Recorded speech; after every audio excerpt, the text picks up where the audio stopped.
And yes, it is hard, because you remember your friends from high school. These are your boys for all that time. It's not a thing like, you know what I'm saying? I've had friends that I literally had in my class every single school day until 16. One of my friends, I've known him since I was 4 or 5, since reception. He was in every single one of my class until the last few months of A-levels when I was there. I left halfway through A-levels of the first year. Every single class I was in with him. From year 1 to year 6, we were in the exact same class. From year 6 to year 11, we went to the same high school. We were in the same form. I was set 1 for maths, set 1 for English, set 1 for science. We were in all those classes together.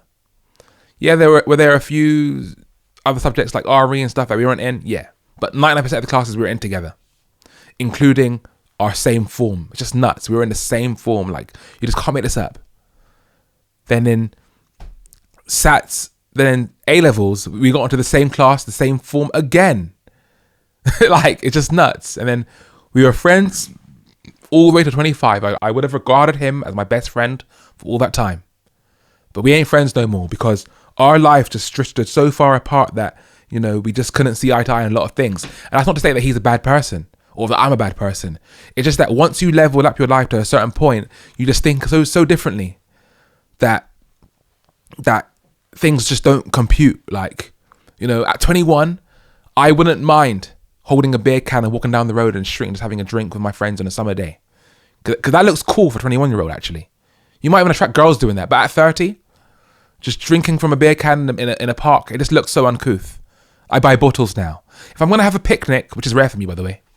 If I am going to have a picnic outside or have a barbecue in the garden, I'm going to have bottled beers. I don't want cans no more. Sorry, but there's something unclassy about bottles, and the taste is better too. So there's something unclassy about beer cans, and also for beer bottles, the taste is better, it looks better. I just feel like there's certain things that I've come to the conclusion to, mindset wise. In fact, the other day I was talking to a lady that I've known for quite a while. Their family's doing quite well, quite normally well, but it's obvious and clear to me where her forthcomings are, because I was talking to her about a certain group who was doing these YouTube videos, and I said to her, oh my God, if they had just continued with that, they would have made it, because these guys were really good. They were on it. But again, I would say all of the people from that group were type Bs. So they gave up easily, okay? Because they ain't got that kind of like going on fire. They ain't got it, okay?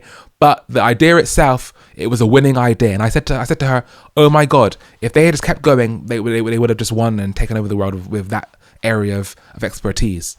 And she said, no, but who says that? Negative mindset. People that have negative mindsets to life in terms of success, I just don't deal with. I deal with people that have abundance mindsets that think, oh my God, the sky's the limit. And as people get older, they either start winning or start losing. And the losers, what happens is they've gotten beat down so much that they now believe that whatever idea that they come up with or whatever idea other people come up with, it's just going to fail because life has failed for them, so it's impossible for it to work for anybody else. But winners, they think non-stop new ideas.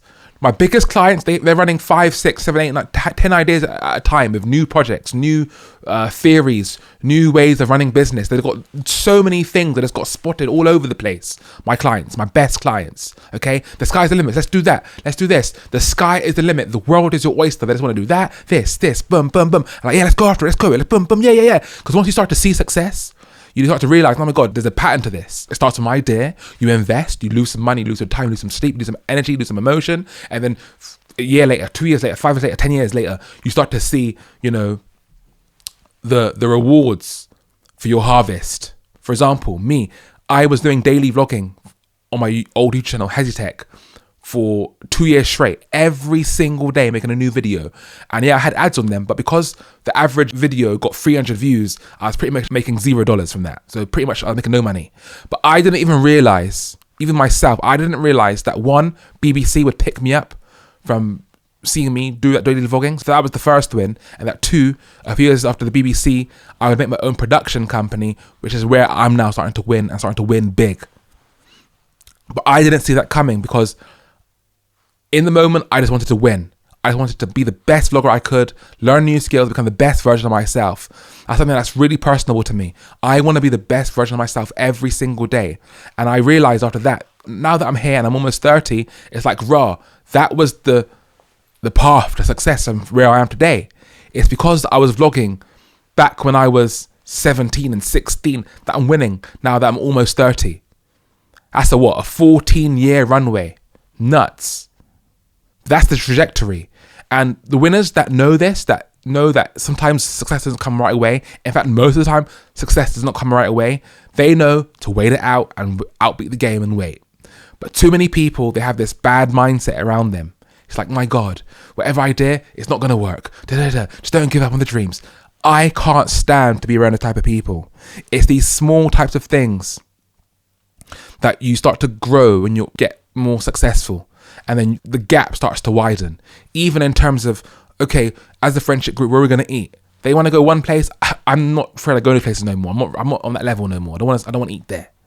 Even when you go to a barbecue and they're playing certain type of dirty music with dirty, foul words, I'm not interested in that no more. Are they going after their dreams? Can I deal with friends now that are going after their dream? Because there's a certain energy that you bring once you go after your dreams every single day. There's a certain hustle that you bring to the table, okay? I can only be around people that are on that same hustle as me. So all of the friends that I had when I was 21, they're all gone. Every single one of them. I got rid of every single one of them. I don't want to be friends with them no more. I would say most of my friends now are over 50 years old. I have friends in their 70s. My mentor's in his late 60s, I would say. Possibly early, actually, is he in his early 60s? Either way, he's in his 60s, okay? And I have lots of friends in their 40s, lots of friends in their 40s, and quite a few friends in their 50s. So, because they're just on a level where it's like, we're talking about things that, a lot of my friends now are still talking about getting girls. That stage of life, for me, passed when I was like 21. I already beat that game a long time ago, okay? I know how to deal with that. That's just not even, but right now I'm turning 30. Okay, and the game has now changed, and I'm thinking about bigger and better things now. Women come, women go, not a problem. But I'm not going to be going to the club just to get girls when I'm 29. That is so pathetic to me. Grow up. It's a mad thing.